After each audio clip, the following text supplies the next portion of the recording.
Justo. Bueno, pues nada, simplemente daros los buenos días a las personas que nos acompañáis desde el otro lado del charco, las buenas tardes a las empresas que estáis participando en esta sesión. También, en primer lugar, bueno, me presento yo, porque a algunos os conozco, pero a otros pues no nos conocemos todavía. Yo soy Luis Noé, soy el director aquí en IPEX.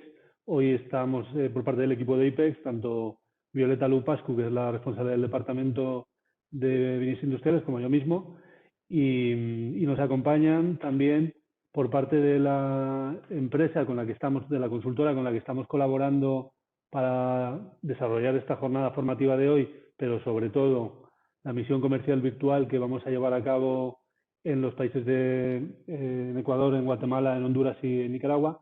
Pues como digo, quiero agradecer también la presencia hoy de Juan Moreno, que es socio y fundador de DECOM, que es esta consultora con la que, como os comentaba, estamos colaborando, y también de María Isabel Rodríguez, que ambos nos van a hacer la presentación y la introducción sobre estos mercados de interés, sobre todo para hacer como una radiografía, una foto de situación de cuál es ahora mismo, como digo, la situación para el sector industrial en estos 4 mercados, sobre todo de cara a la futura, o sea, la próxima misión comercial virtual que llevaremos a cabo a partir del 19 de abril y hasta el 14 de mayo.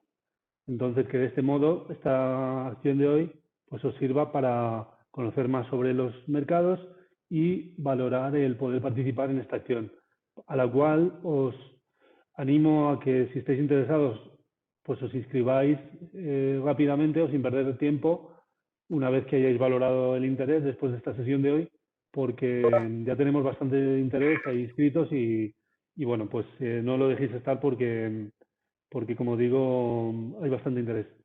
Y nada más por mi parte que daros la bienvenida. Creo que es muy interesante el poder poner el foco sobre estos mercados a los que habitualmente no prestamos tanta atención, porque podemos pensar a priori que son pequeños o de nicho o difíciles, pero que en muchos casos, siempre que llamamos a la puerta y miramos en otros mercados diferentes, como digo, a los principales o a los más habituales, pues a veces nos llevamos sorpresas y por eso también la idea de poder organizar esta acción, que va un poco en la línea de las actividades que estamos llevando a cabo de promoción para el sector industrial, que sobre todo buscan ayudaros a las empresas de Castilla-La Mancha a identificar oportunidades en nuevos mercados y para eso estamos aquí hoy. Y no me voy a alargar mucho más.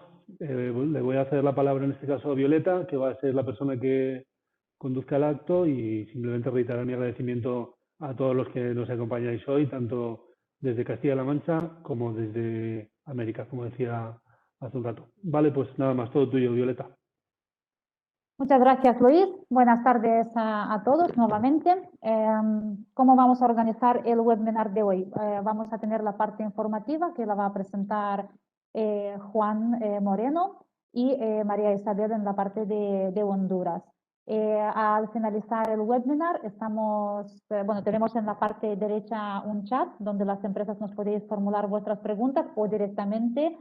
Como estamos en petit comité, podéis perfectamente desactivar vuestros micrófonos y intervenir. Vamos a intentar que sea un webinar ameno. Seguro que lo vamos a conseguir, ¿verdad, Juan?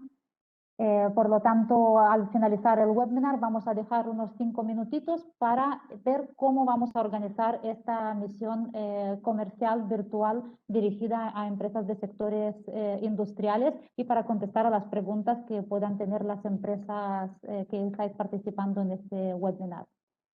Bueno, pues voy a ofrecer la palabra a Juan.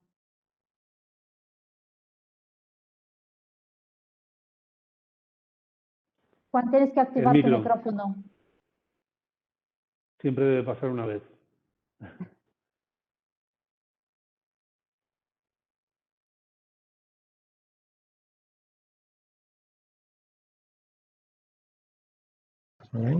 Ya está, perfecto, Juan, te lo he desactivado yo. Lo he vuelto a activar. Sí. ¿Espera?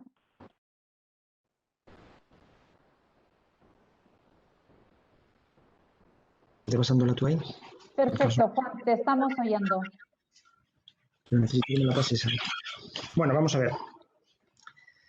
Como iba diciendo, ya hemos trabajado con algunas de estos últimos años, con algunas empresas de Castilla-La Mancha, y hemos tratado de mirar estos mercados con ojos de estas empresas, y en esta pequeña presentación lo que buscamos es hacer una síntesis realmente de lo que pueden ofrecer estos países en este momento para este tipo de empresas, o sea, no para cualquier tipo de empresas. Aquí, por ejemplo, no se ha mirado con ojos de empresas de consumo o ojos de empresas TIC, se ha mirado con ojos para empresas industriales como las que nosotros conocemos, y con esta radiografía se han mirado estos 4 países. No intenta ser, o sea, los números que ponemos en la presentación no intentan reflejar, o sea, vamos a ver, no hay que mirarlos con lupa, ya que hemos tratado de poner números que sirvan de orientación. Son tomados, lógicamente, de estadísticas y diferentes fuentes de información, pero no pretende ser un trabajo estructurado de un estudio de mercado. Eso lo primero. Luego, en cuanto a las personas que vamos a participar, voy a ser yo y va a ser también María Isabel, que está radicada en Honduras y trabaja habitualmente en Centroamérica. Para este trabajo, cuando lo desarrollemos, que empezaremos ya, realmente van a estar con nosotros otros 2 o 3 colaboradores, que va a estar uno en Guatemala, va a estar otro en Nicaragua y otro en Ecuador, para todo aquello tipo de gestiones en las que haga falta complementar las gestiones, digamos, globales. En cuanto a la presentación, paso ya a poner, digamos, la primera transparencia. Un segundo.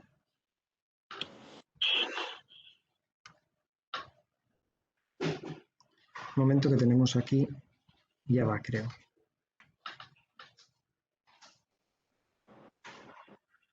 Ahí estamos. Bien, los países que se eligieron en esta ocasión han sido, por parte del IPEX, Ecuador, Guatemala, Honduras y Nicaragua. Se ha tratado de tomar países que ofrezcan cosas distintas, y como bien decía el director del IPEX, hay algunos que se tocan menos porque suelen ofrecer menos interés para las empresas españolas, porque es difícil de llegar por pura logística, por muchas razones, incluso algunos porque tienen temas de ciertos grados de inseguridad, hay de todo. Entonces, lo que se ha tratado es de, con esta ocasión, con la misión virtual, sí podemos llegar, e incluso dentro de estos países vamos a poder llegar a zonas en las que en una misión presencial no se podría. Bien, paso a poner entonces la primera transparencia, que es donde vienen los números. Aquí está.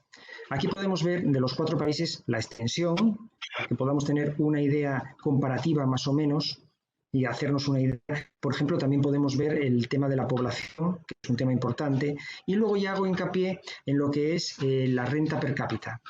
Pero la renta per cápita en poder adquisitivo. Ahí vemos claramente que Ecuador va en cabeza, después sigue Guatemala, tenemos Honduras y bastante más abajo Nicaragua.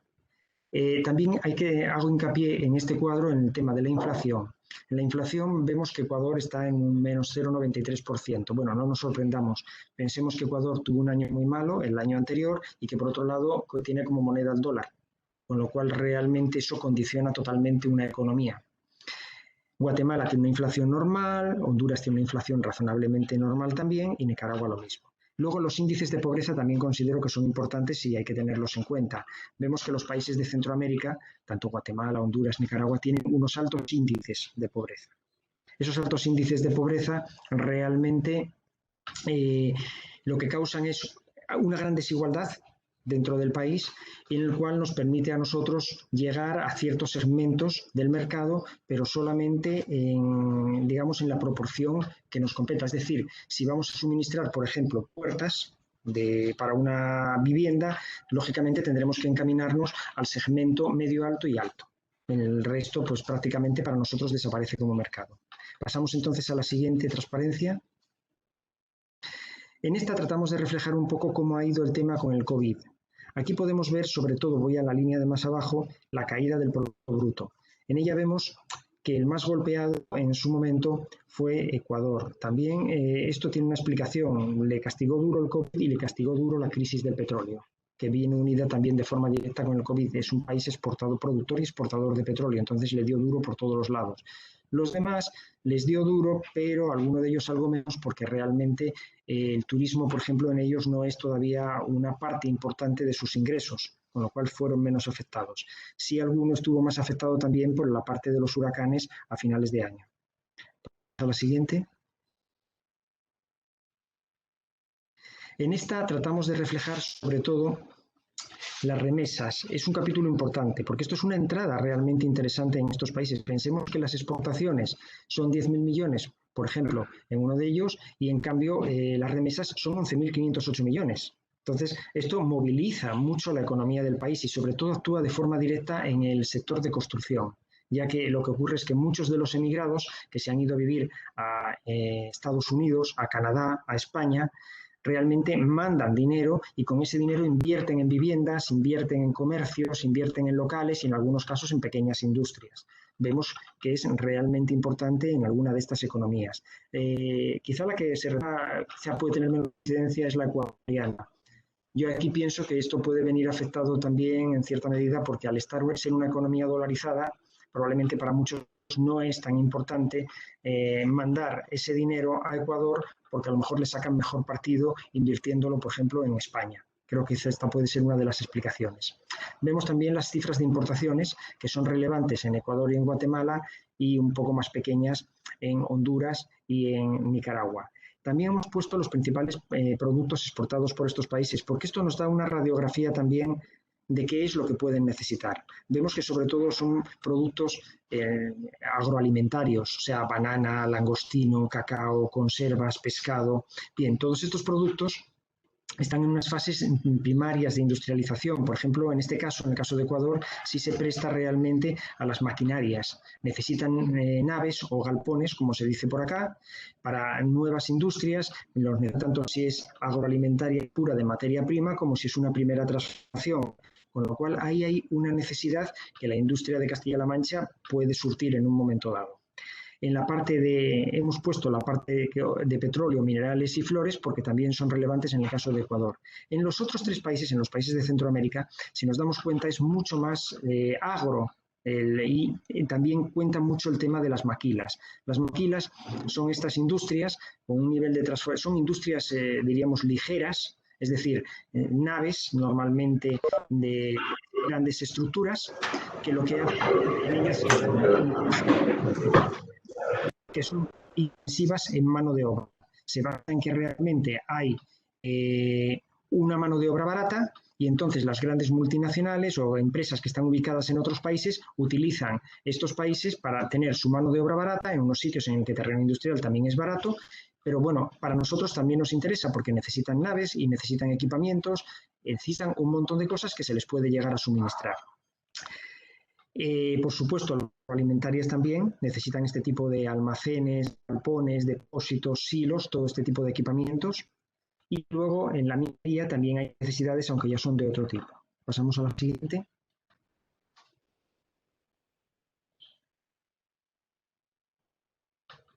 Bien, aquí entramos ya directamente en Ecuador.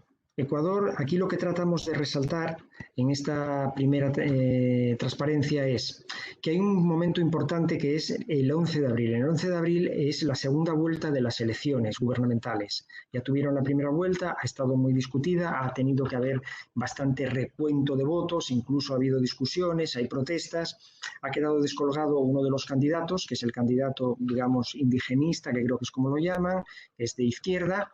Están entonces los que estaban gobernando y también otros que estuvieron vinculados en su momento a Correa. Depende de quién gane, depende de cómo planteen el programa de gobierno y lo que quieran hacer, influirá mucho en lo que es, digamos, las oportunidades de negocio en Ecuador para los próximos años. Vuelvo a resaltar aquí lo de que la moneda del país es el dólar, no emiten moneda. Y también es importante resaltar que en agosto del año pasado, en paralelo con la gran crisis que tuvieron por la paralización de la industria petrolera y por la paralización del país, que sufrió bastante por el COVID, entonces tuvieron que recurrir a reestructurar la deuda que tenía el país con los deudores privados y también con el Fondo Monetario Internacional. Claro, un país que se para, que en un momento dado no tiene forma de emitir moneda y apenas tiene reservas, no puede afrontarlo. Consiguieron unas muy buenas condiciones, aplazando la deuda, bajando incluso el interés, y entonces eso fue bastante exitoso. Fue uno de los primeros países que lo logró en ese momento. A su vez, llegó a un acuerdo con el Fondo Monetario Internacional el gobierno anterior, por el cual recibía 4.000 millones de dólares, o sea, dinero fresco, billetes frescos, el año pasado, 1.500 este y 1.000 en el 2022. Bien, esto habrá que ver un poco cómo evoluciona con el nuevo gobierno, pero en definitiva es una situación razonablemente saneada. No es que tenga una gran deuda del país, pero bueno, si no podía afrontar el pago, no se podía en aquel momento. Otro tema importante a resaltar es que Ecuador, como país importador, realmente tiene a España como el cuarto país. O sea, realmente es una cifra relativamente relevante. Son 935 millones de dólares los que toma de España, detrás de Estados Unidos, China y Colombia. Colombia, que es vecino, Estados Unidos, lógicamente, como gran economía mundial y con gran presencia en la zona, y China, pues como todos sabemos, por determinados tipos de productos que son baratos. En este último punto, lo que resaltamos son 14 sectores que el país considera como prioritarios para desarrollar. Me diréis, ¿son muchos? Sí, son muchos, pero nos dan idea de dónde puede haber oportunidades de negocio para nosotros, porque, por ejemplo, alimentos frescos y procesados significa que ahí se puede entrar con tecnologías agrarias, ya que tienen una industria, por ejemplo, de flores y de horticultura importante, con gran número de invernales, muchísimas hectáreas alrededor de, sobre todo, de la zona de Quito, en la provincia de Pichincha. Luego procesados, que es una primera transformación. Ahí tenemos maquinarias y tecnologías en las que podemos serles útiles. Confecciones y calzado, como siempre, ahí entramos más que nada en la parte de las infraestructuras, de las naves y todo lo que necesiten las naves. Energías renovables, hay empresas de energías renovables que pueden acudir a los proyectos, bien sea para autogeneradoras o bien sea de proyectos directamente para generar y vender. Y en la industria farmacéutica, en la metalmecánica en concreto, más adelante lo menciono, pues hay una cierta presencia, con lo cual creo que se pueden tener alternativas. Y luego ya petroquímica, estas las mencionan más que nada porque realmente tienen que mencionarlas, pero vamos, que son también prioritarias para ellos. El turismo es importante, pero todavía no es excesivamente relevante en relación con otros grandes países turísticos. Vamos a la siguiente. Entonces, aquí, ¿qué tenemos que tener en cuenta en Ecuador? Bueno, los sectores más interesantes, como poníamos ahí, es minería, acuicultura, enlatados y conservas de camarón. Estos son los que han crecido más el año pasado y van a seguir creciendo este año, con lo cual las oportunidades por las inversiones que ellos tienen que realizar para seguir creciendo son para nuestras empresas, las que tengan algo de tecnología en acuicultura, las que tengan tecnología en las maquinarias para las conservas o para las conservas de camarón.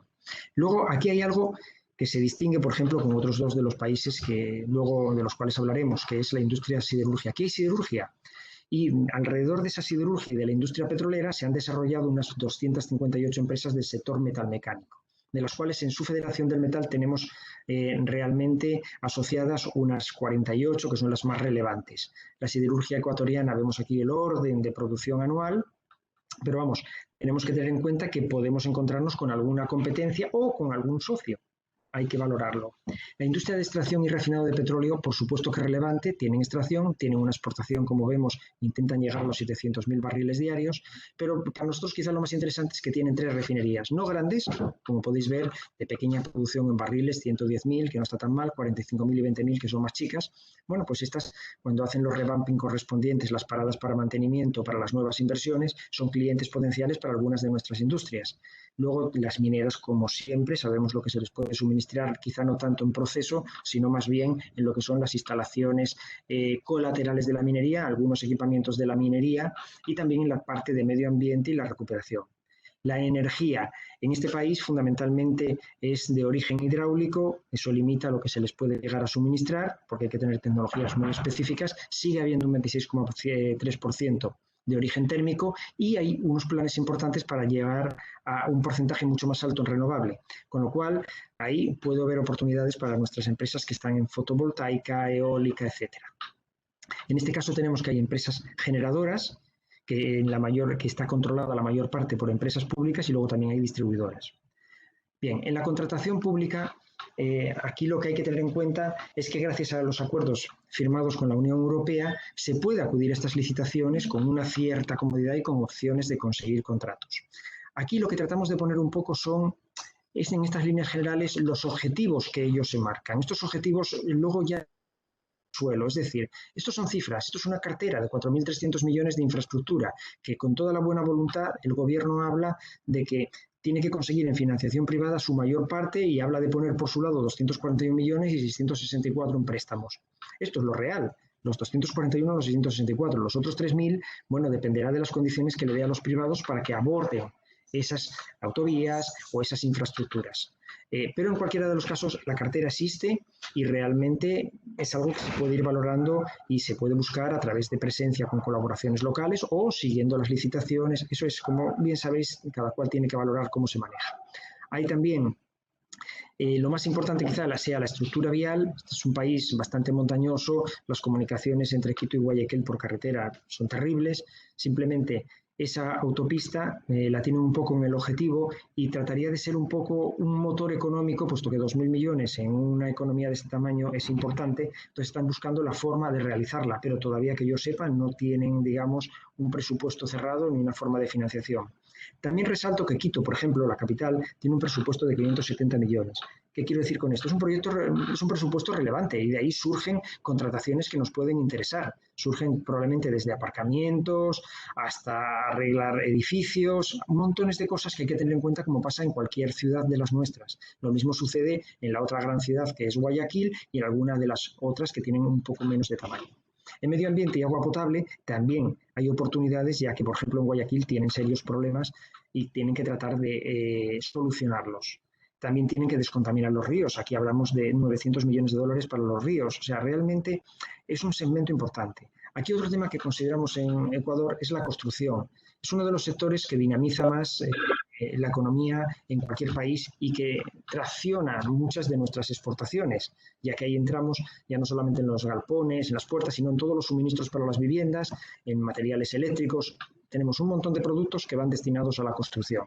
Bien, este sector sufrió muchísimo el año pasado en Ecuador, tuvo una caída importante, es muy importante en el país y yo creo que este año pienso que si el nuevo gobierno plantea cosas realizables y se manifiesta como amigo del mercado, vamos a decir, probablemente sea un sector que crezca mucho, ya que tiene todo el crecimiento que no realizó el año pasado y una situación económica razonablemente buena. Para empezar, el precio del petróleo está subiendo constantemente y esto para el país es realmente importante. Luego también hay programas de vivienda de interés social, con tasas de hipotecas razonables, pero aquí realmente no suele ser patrón, puesto que estas viviendas sociales suelen ser productos muy baratos en los que malamente entramos, salvo que haya alguna empresa muy especializada en vivienda social prefabricada para países más pobres. Bien, esta sería un poco la radiografía de Ecuador con sus oportunidades visto, digamos, globalmente. Ahora pasamos a los 3 países de Centroamérica. En estos entramos, digamos, en un campo de nuevas oportunidades. Se firmó un acuerdo de libre comercio en el 2013, en el que Guatemala, Honduras y Nicaragua están. El nombre es Acuerdo de Libre Comercio, por lo cual se contemplan aspectos políticos, aspectos sociales y aspectos económicos. En el aspecto económico está esto que es el Tratado de Libre Comercio, que sobre todo lo que permite es que entren productos de la Unión Europea que no sean fabricados en estos países. Y me diréis, bueno, y entonces, claro, el tema está que estos países de los que estamos hablando ahora prácticamente fabrican pocas cosas en cuanto a productos terminados, manufacturados o de tecnología. Son fundamentalmente países agroexportadores o con una pequeña transformación, con lo cual realmente casi todo lo que producimos y que pretendemos nosotros exportar puede entrar con un nivel de aranceles razonable. También facilita, por supuesto, en justa contrapartida a los mercados europeos el acceso de mercancías exportadas por ellos que de otra forma tendrían barreras, como el banano, el azúcar y los productos cárnicos. Imaginemos, bien, en cuanto la inversión, también facilita la inversión y la transferencia de tecnología de la Unión Europea a la zona. Esto sería un poco el panorama general que vale para los 3 países de los que iguales vamos a hablar ahora a continuación.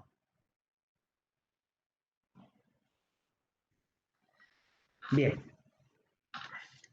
aquí estamos hablando ahora de Honduras y yo voy a hacer un poco, a grosso modo, la presentación de estas transparencias y voy a ir dejando en un momento dado también la entrada a María Isabel, que reside allí y lo conoce muchísimo mejor que yo.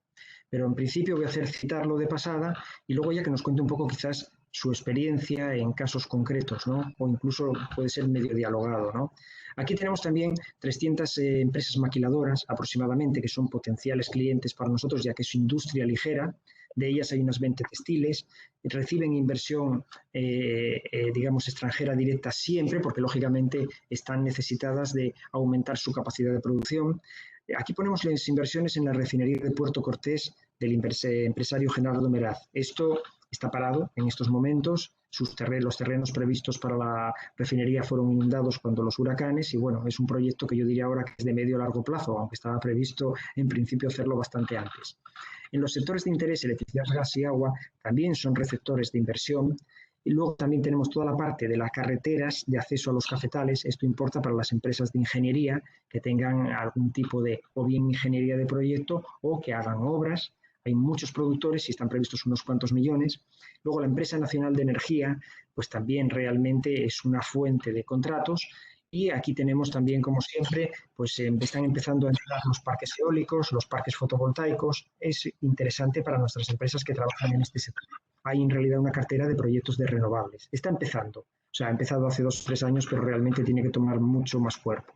El grupo energético privado hondureño, Terra, posee 2 plantas termoeléctricas y parques de generación renovables en otros países de la zona. Es decir, es un grupo multinacional. Aquí también me gustaría mencionar una cosa, que es que a veces cuando estamos trabajando con Centroamérica puede ocurrir que alguno de vosotros necesitéis un representante o un importador local o podáis necesitar un agente multipaís. ¿Por qué digo esto? Pues porque a lo mejor si uno piensa que va a vender, no lo sé, proyectos de ingeniería de medio ambiente de un cierto tamaño, pues realmente lo que interesa es que esté en uno de los países y contemple 3 o 4 de su alrededor, ya que si tuviéramos uno por país poco puede hacer realmente porque no hay tanto. No podemos perder de vista el tamaño de estas economías y sus limitaciones. O sea, hay casos que sí interesa que les sea local porque tiene que hacer las gestiones de importación, tiene que abordar la distribución, el estocaje. Cuando hablamos de servicios u otro tipo de productos industriales, probablemente sea más conveniente tenerlo distribuido entre ellos. Aquí también hay que resaltar algo que es muy importante en estos países, que es el tema de los fondos de cooperación.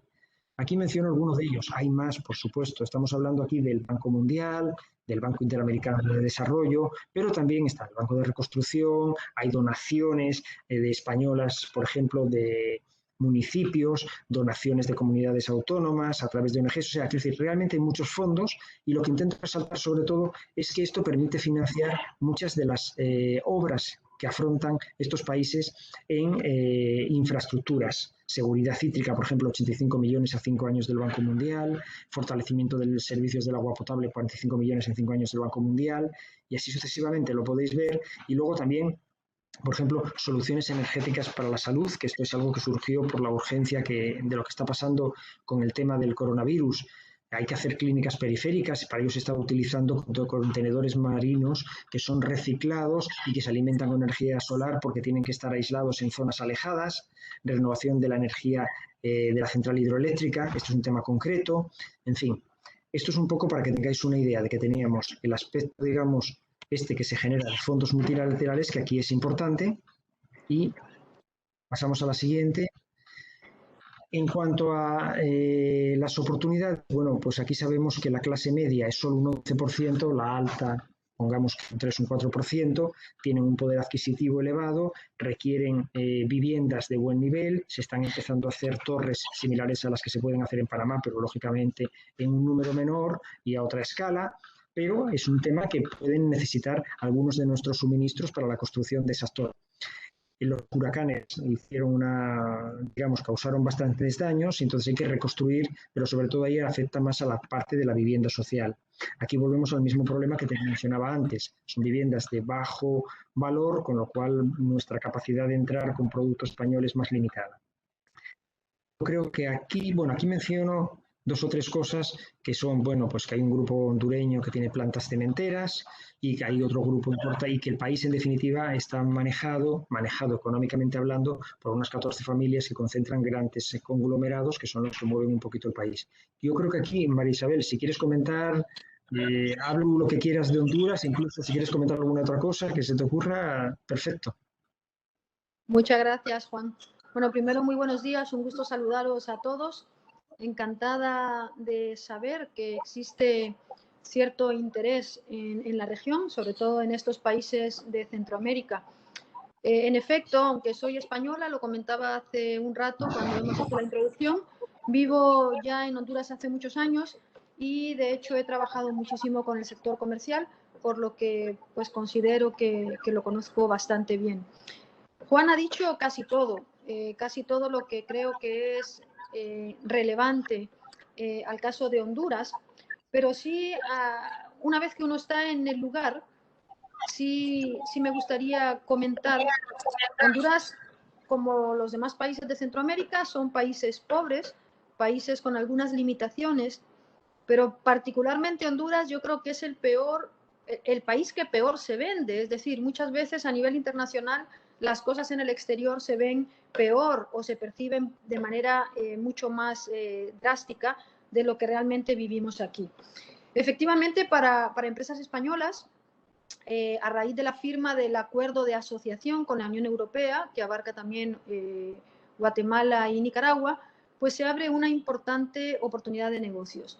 Esa importante oportunidad de negocios deriva, pues efectivamente, de lo que ha dicho Juan, de el acuerdo de asociación, aunque tiene un componente comercial, un componente de cooperación y un componente político, lo más importante es que afecta a todos aquellos productos que no sean de fabricación o producción en estos países. Con lo cual, estamos hablando de que prácticamente todos los productos entran con niveles arancelarios muy bajos.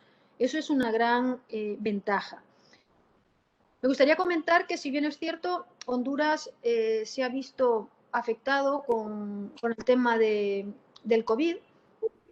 Sin duda, al igual que la mayoría de los países, tuvimos una época, una temporada de confinamiento posiblemente mayor que los demás países a nivel internacional, porque estuvimos prácticamente 6 meses confinados. Esto afectó, por un lado, sin duda, a las empresas en nivel comercial, pero también, por otro lado, pues ayudó a que los contagios pues no hayan sido tan drásticos y, por tanto, pues el tema del COVID se haya podido, dentro de todo, manejar en ciertos márgenes. Bien, posterior al COVID tuvimos los huracanes ETA y OTA. Históricamente nunca había sucedido algo así, que con espacio de una semana tuviéramos 2 huracanes de alto impacto. No se había terminado de desinundar el ETA cuando ya estaba el IOTA presente, y esto sí que ha sido un golpe fuerte. Pero de cara a lo que nos ocupa hoy, me gustaría comentar que ese golpe tan fuerte que tanto ha afectado al país y que sin duda va a costar muchos años recuperarlo, y que afecta básicamente a la zona norte de Honduras, también abre muchísimas oportunidades. Honduras es, a diferencia de los demás países de Centroamérica, un país que tiene 3 ciudades importantes, muy importantes. La primera es la capital política, que es Tegucigalpa, donde se concentra todo lo que es la parte gubernamental, toda la parte diplomática, donde está toda la institucionalidad. Después, la segunda ciudad importante del país, y donde además se produce el mayor Producto Interno Bruto de Honduras, es precisamente San Pedro Sula. Es donde yo vivo hace ya 30 años y es donde realmente está la producción, es donde están las industrias, es donde está la producción agro. Y después hay una tercera ciudad importante que está en el Atlántico, que es la ciudad de La Ceiba, donde se ha empezado a desarrollar en los últimos años un componente importante de turismo. Aunque, si bien es cierto, el país sigue apostando mucho al turismo, todavía no es pues uno de los principales ingresos del país, como pudiera ser, porque Honduras además presenta unas bondades naturales realmente impresionantes. Como bien decía Juan, otro tema interesante en Honduras es, si nos vemos las cifras de la balanza comercial, podemos observar que Honduras es un país eminentemente importador. Importamos muchísimo más de lo que exportamos. Uno de los países proveedores, el principal proveedor de nuestras importaciones aquí en Honduras, es los Estados Unidos. Sin embargo, pues España también forma una parte importante de estas cifras. ¿Qué es lo que, en qué sectores estamos fundamentalmente exportando? Pues efectivamente en el sector agro, y además con productos con muy poco valor agregado. Es decir, son productos agro donde tienen muy poca procesamiento. La maquila es un sector sumamente importante. En este momento tenemos más de 300 empresas maquiladoras, la mayoría de ellas exportando a países asiáticos. Casi todas las maquilas, si bien es cierto, son de carácter o de origen internacional, a la larga todas ellas poseen socios locales. Más que ir a las cifras que ya podemos encontrar en los informes económicos o lo mismo que tenemos ya en la presentación, a mí me gustaría hablar de algunos tips importantes en el país. Decía, por ejemplo, la oportunidad que se abre en infraestructura, todo lo que es carreteras, agua, saneamiento, temas de educación, que se ha abierto precisamente porque el año 2000 fue un año sumamente trágico para el país, y al ser un país que vive prácticamente de los países cooperantes y de los préstamos internacionales, pues hay una importante cartera de fondos que van a abrir oportunidades para proyectos en infraestructura, proyectos en carretera, proyectos en temas de electricidad.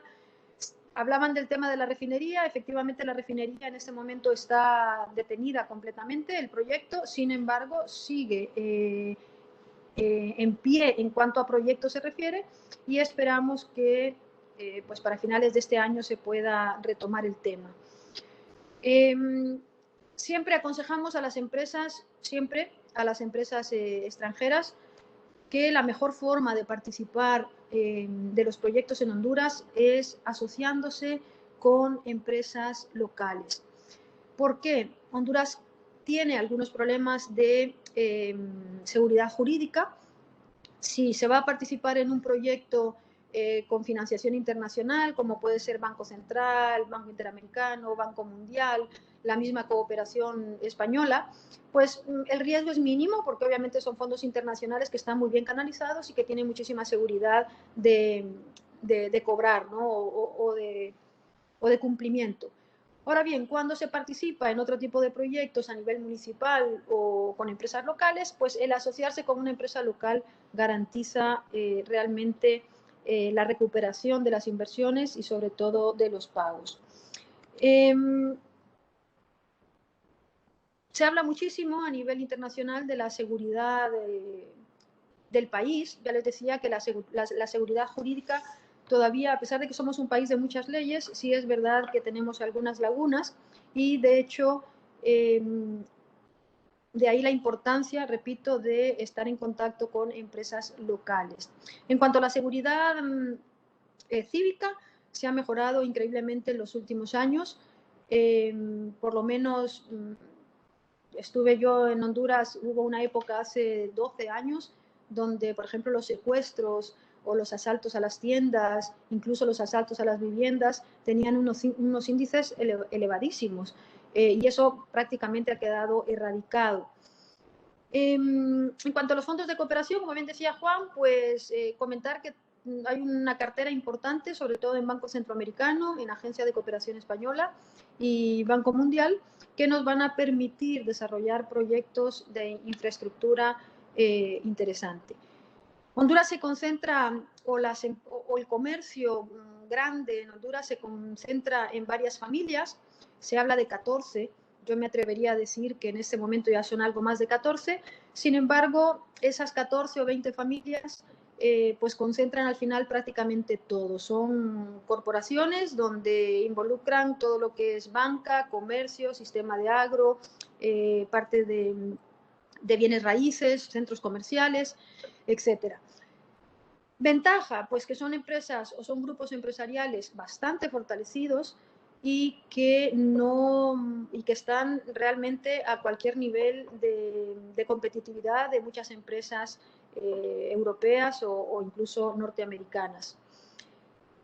Si bien es cierto también el hecho de que es un país eminentemente pobre y que solo un 11% de la población se puede calificar como clase media, también es verdad que existe, como en la mayoría de los países de Centroamérica o de América Latina, pero sobre todo de Centroamérica, en Honduras hay una gran diferenciación. Hay una clase alta, muy alta, con un poder adquisitivo muy alto y que consume muy caro y muy bien. ¿Qué quiero decir con esto? Por ejemplo, las empresas de construcción, si uno ve las cifras de construcción, son cifras que reflejan poco crecimiento, sin embargo, está muy concentrado en torres de alta tecnología, en torres ultramodernas, que se compran probablemente pues, a precios comparativamente elevados a otros países de América Latina. Con lo cual pues, nos da una brecha importante para empresas españolas, europeas y españolas de productos terminados en temas de construcción. Las constructoras están eminentemente concentradas en 10 constructoras importantes y, repito, pues todas ellas con excelente capacidad de acabados.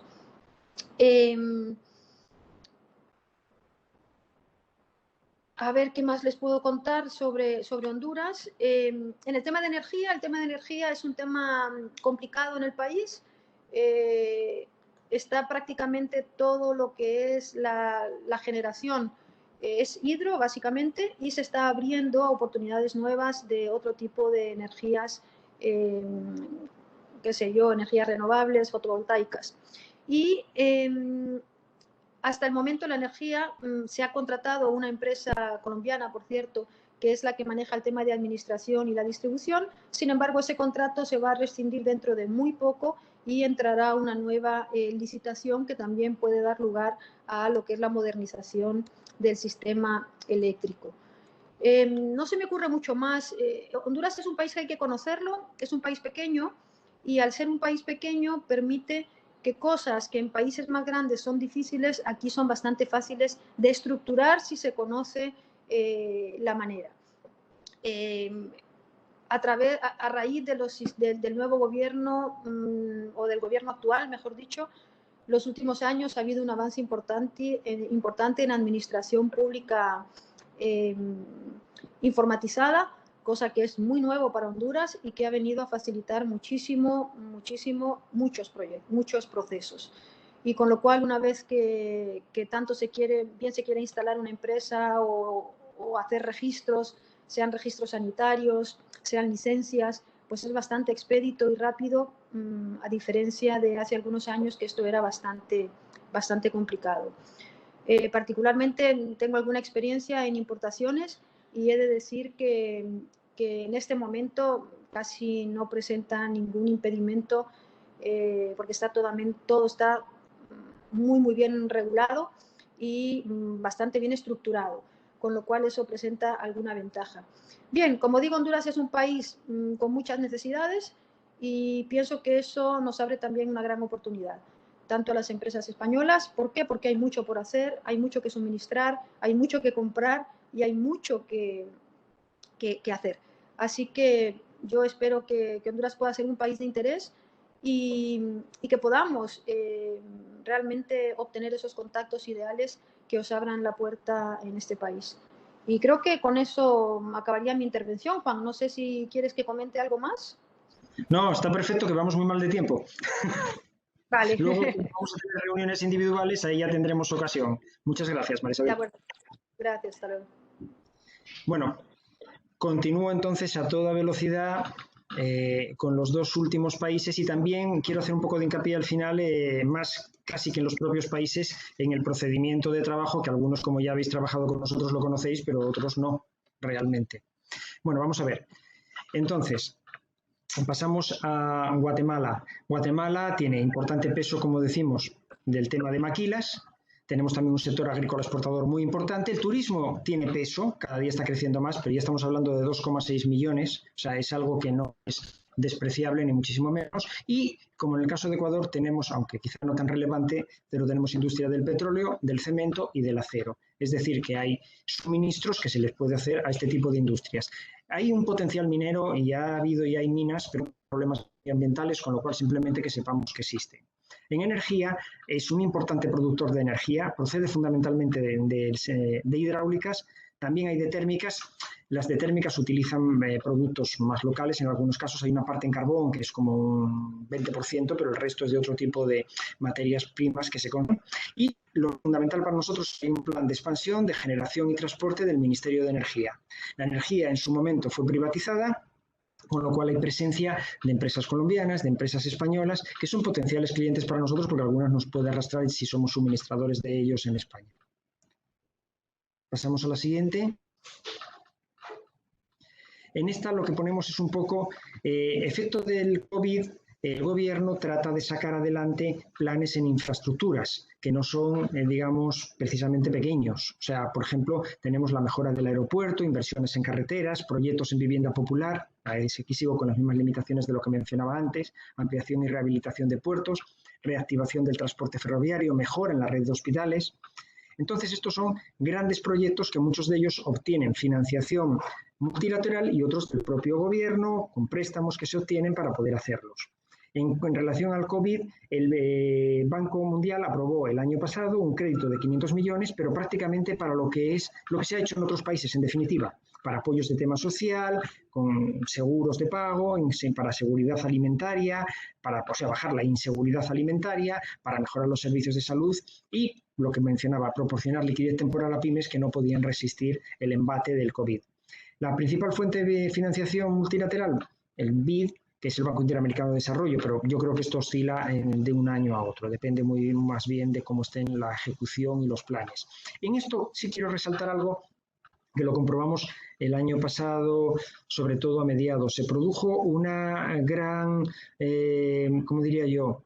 Se produjo un efecto extraño en los organismos multilaterales. Tenían previsiones de orientar sus fondos a temas de infraestructura, de medio ambiente, de determinado tipo de temas sociales, pero por efecto del COVID tuvieron que reprogramar.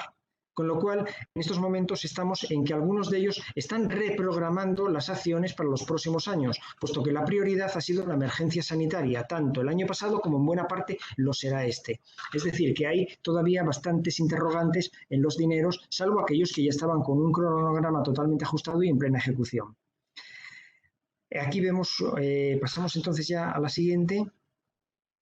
Aquí quería hacer referencia un poco a un sector que es quizás el más activo de los países que hemos visto hasta ahora, el inmobiliario y el sector de construcción de estos 4 países quizás es el que esté con más movimiento. Tuvo un boom hasta el año pasado, lógicamente sufrió lo que es el tema del COVID, que afecta directamente a la construcción por todo el tema de contagio, etcétera, pero vemos el país se mueve bastante, hay bastantes permisos o licencias concedidas, hay parte que no se hizo el año pasado y supongo que se recuperará los precios de las viviendas son precios razonables que permiten acceder a algún tipo de nuestros suministros a este mercado. Entonces yo considero que el tema inmobiliario y construcción sí es interesante, por supuesto, en el país y para nosotros. En importaciones, Guatemala sí toma bastante importación de España, no tan relevante como Ecuador, que eran 1.000 millones, pero también es por el tipo de economía y el tamaño de la economía, pero son 220 millones que no está nada mal. Y creo que es algo que probablemente vaya creciendo en los próximos años conforme se vaya implementando cada vez más el acuerdo de cooperación con la Unión Europea. Y tiene una estrategia proactiva de atracción de inversión extranjera directa, lo cual también es importante. Yo creo que aquí ya estaríamos. Sí. Aquí lo que voy a hacer es un rápido resumen de Nicaragua. Nicaragua es quizá el país, vamos a ver, cuando hablamos de países y de macro, hablamos en líneas generales. Resulta que puede haber una empresa que tenga un contacto interesante y un producto interesante para Nicaragua y le puede ir fantástico. Es decir, que todo tiene, digamos, el enmarque que hay que darle. Es decir, si yo de repente lo que estoy vendiendo es determinado tipo de suministros que son establos de engorde para ganado vacuno, es que mi sitio va a ser probablemente Nicaragua, aunque esté casi todo en plan extensivo. Con esto quiero decir que cada país tiene su oportunidad, pero en este caso concreto sí, globalmente como macro es quizá el menos interesante, es el que tiene menos importaciones, el que tiene una mayor complejidad de tipo político, el que está en una situación que la inversión extranjera se lo piensa muy mucho antes de entrar, pero aún así sorprendentemente se pone uno a mirar y encuentra que hay un anuncio de una inversión que teóricamente está empezando de una central térmica de 700 millones, de 300 megavatios por parte de una empresa americana y con terminal de gas licuado incorporado. Por las cifras que yo conozco del mundo, generalmente debe de ser bastante complicado operar porque esa cifra de inversión es bastante alta para ese número de megavatios. Pero bueno, cada país tiene sus problemas de infraestructuras y a veces es más caro conseguir en determinados países determinado tipo de suministros que en otros.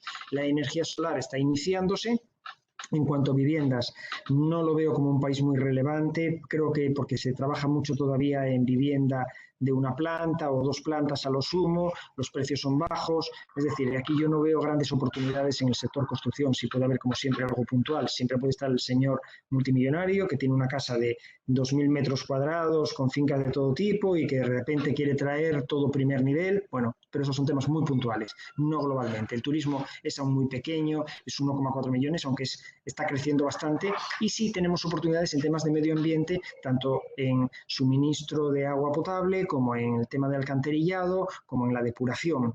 Aquí volvemos a tener, como siempre, el tema de las maquilas en estos países de Centroamérica, que son muchas fábricas ligeras que fabrican cableados, textil y que necesitan realmente suministros para poder hacerlo, ya que digamos, la fabricación local es más limitada, dependerá de lo que se quieran gastar. Hay una mina de oro en la que entraron los canadienses, compraron los canadienses hace poquito a a otros inversores, y yo diría que esta sería un poco la pincelada de Nicaragua. Luego están, por supuesto, los fondos multilaterales que también operan en este país. Y ahora sí paso muy rápido ya, que quedan prácticamente 5 minutos, a comentar la forma de trabajo en cómo hacemos estas misiones virtuales. Nosotros, desde que empezó este mundo virtual de una forma intensa, que fue prácticamente a partir de junio del año pasado, hemos tenido la ocasión de hacer más de 60 agendas en misiones virtuales. De ellas, yo diría que un porcentaje alto ha sido para empresas de Castilla-La Mancha. ¿Qué es lo que hemos notado? Lo que hemos notado es que se consiguen menos reuniones y más calidad. La gente cuando hace misión presencial muchas veces por compromiso casi cuando estamos preparando la agenda te dan la reunión. Si a la hora de la verdad cuando te van a recibir el ejecutivo de turno, sea el director, el dueño, el gerente de compras, se tiene que ir, se va, y si es educado te deja con una persona que puede ser un asistente o un asistente de un asistente. En este caso no es así. En este caso no delegan cuando realmente están interesados, como yo digo, asoman la cabeza, y al asomar la cabeza muchas veces llegamos a tener reuniones sorprendentes. Nos ha ocurrido en un país de una empresa estatal eléctrica que compra habitualmente y acudieron 10 directivos a una reunión, o sea, 10 ejecutivos. Convocó el jefe de ingeniería, vino el de mantenimiento y hay un montón de ingenieros del resto del equipo. Esto nos ha pasado en más ocasiones. También nos ocurre con empresas privadas, lo mismo, quieren absorber, les interesa bastante y convocan a varios. El mundo virtual lo permite. Es decir, tengamos la idea clara, menos reuniones, más calidad, tanto en el interlocutor como en el grado de interés. Tenemos problemas a veces con los horarios. El problema que tenemos con los horarios es que hay una diferencia horaria importante, con lo que se reduce mucho la ventana. Por otro lado, también tenemos problemas con vosotros, con las empresas españolas. Estáis trabajando, ya no estáis a nuestra disposición como cuando venís aquí, que estáis esos 5 o 6 días a full para nosotros. En este caso concreto, estáis haciendo vuestras cosas y en un momento dado, de repente, hemos tenido que hacer reuniones que ha sido ya el extremo en la que el empresario de España estaba en un auto y el empresario de Latinoamérica estaba en un auto, porque fue la única forma de hacerlos coincidir. Esperemos que no tengamos que llegar a ese nivel, pero esto también nos está sucediendo. También tenemos a veces que reprogramar, por suerte no demasiadas. En definitiva, también diría de cara a la presentación que hagáis, en los que no habéis tenido mucha experiencia en virtuales, que os ayudéis con transparencias, presentando el producto, que no sea solamente verle la cara a una persona. La puntualidad es muy importante, aunque a veces nos falle la parte de Latinoamérica, que no siempre, dicho sea de paso, pero a algunos países sí les cuesta mucho lo de la puntualidad. Lo hemos vivido, por ejemplo, cuando hemos trabajado en Bolivia o en Paraguay, ahí es doloroso, pero por lo menos no seamos nosotros los que fallemos en ese tema.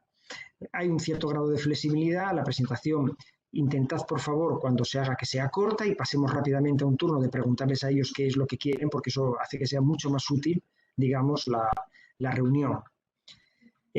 Siempre perdemos un poquito de tiempo en la conexión hasta que nos adaptamos a la plataforma, es decir, que si la reunión está prevista para las 11, entre una cosa y otra, al final acaba empezando a las 11:10, 11:15, eso es insalvable, pero bueno, ¿qué le vamos a hacer? Es este mundo en el que nos estamos ahorrando mucho tiempo aislado, en taxi, en avión, etcétera.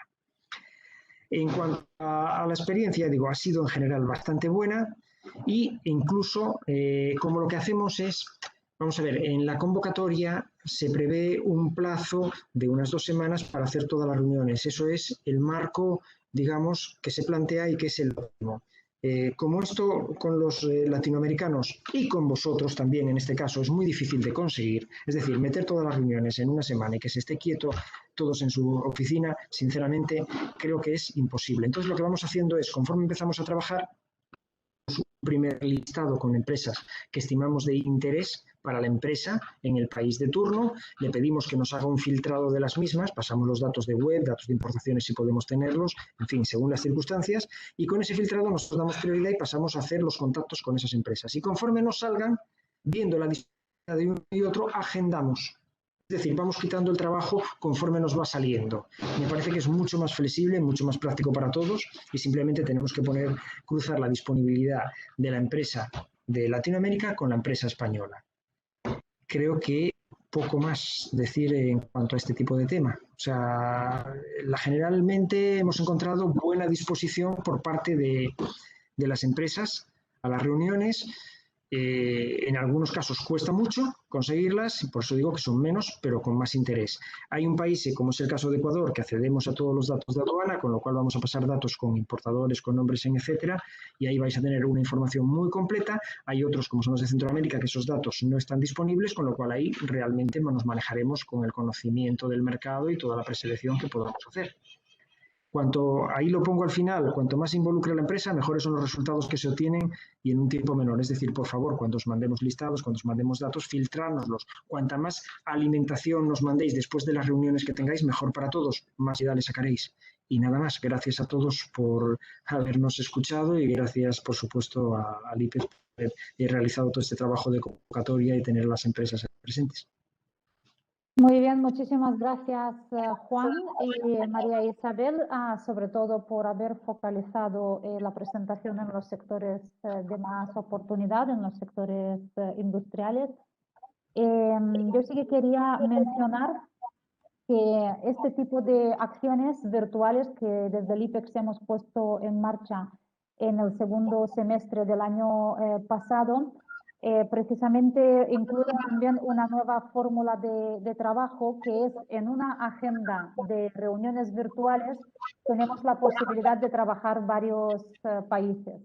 Esto ya lo hemos hecho junto con la consultora DECOM, también con otros consultores en otros mercados y realmente los resultados han sido muy positivos. El feedback de las empresas industriales de Castilla-La Mancha que han participado en estas acciones ha sido bastante bueno porque realmente en una agenda de reuniones puedes tener varias reuniones en Guatemala, en Nicaragua, por ejemplo, o en Ecuador. En esta acción damos la posibilidad a las empresas de elegir entre 2 y 3 mercados. Es cierto que desde el IPEX, precisamente Ecuador y Guatemala han sido los mercados que hemos trabajado en años anteriores. Hemos hecho misiones de sectores industriales con buenos resultados tanto en Ecuador como en Guatemala, donde hemos trabajado muy bien con la Cámara Española. Pero ahora, en el nuevo entorno que tenemos que nos imposibilita viajar, hemos tomado la decisión de incluir también Honduras, especialmente, y Nicaragua para hacer una prospección, para acercarnos a estos mercados, para poder mantener reuniones con potenciales clientes, para tomar el pulso a estos mercados y cuando sea posible, pues plantearnos también por qué no viajar siempre y cuando tengamos una oportunidad que merezca la pena.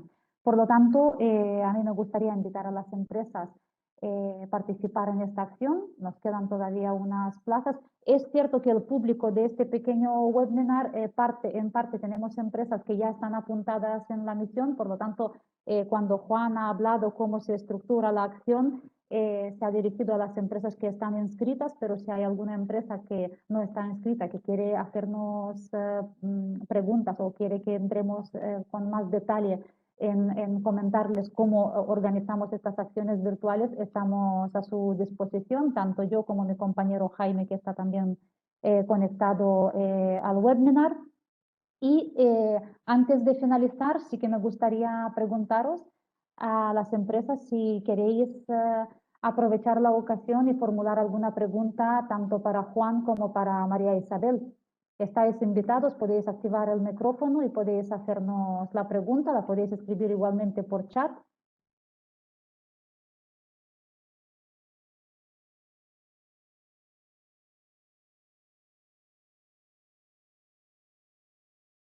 De momento no veo ninguna pregunta. Entonces, en este caso, como tenemos un pequeño retraso, creo que vamos a pasar directamente a las reuniones que teníamos concertadas.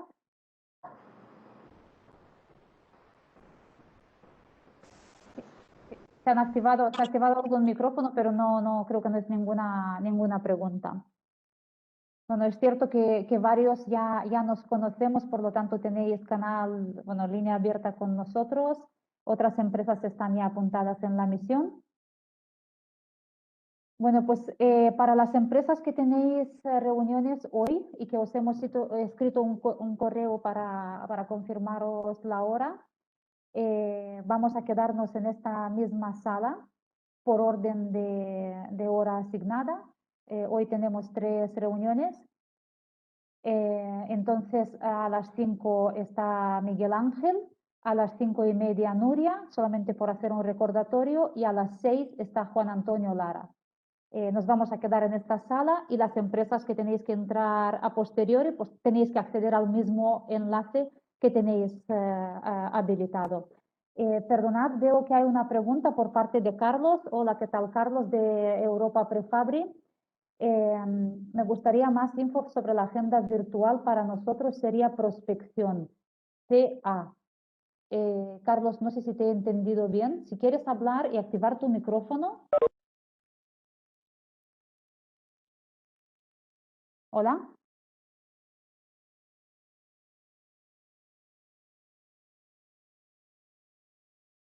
Vale, Carlos, si te parece, te llamo al finalizar, como nos conocemos, te llamo, te escribo al finalizar el webinar y concretamos. ¿Te parece? Ya hablamos con más detalle.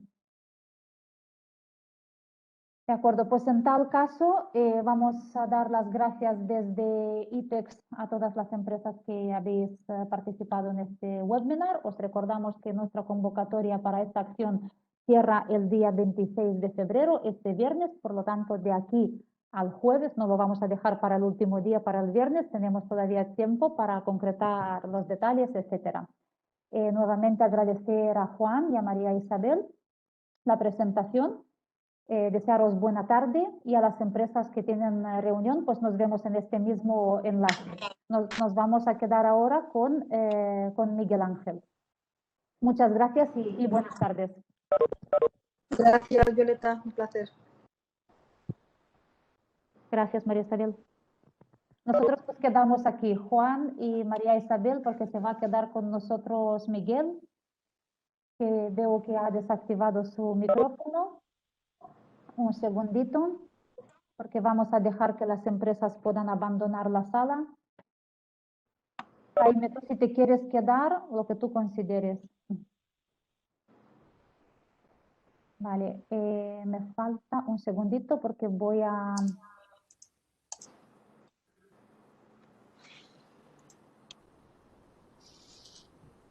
Juan, María Isabel, simplemente despedirme de vosotros y agradeceros la información de la sesión. Me ha parecido súper interesante el detalle que habéis hecho de cada uno de los mercados y la verdad es que estoy expectante por ver cómo va la misión y sobre todo, pues eso, espero que sea exitosa y de acuerdo a un poco al planteamiento que hemos hecho, que las empresas encuentren oportunidades. Sé que vais a hacer todo lo que esté dentro de vuestra mano para que así sea. Así que muchas gracias. Gracias, Luis. Y mucha Un suerte. placer. Hasta luego. Hasta luego.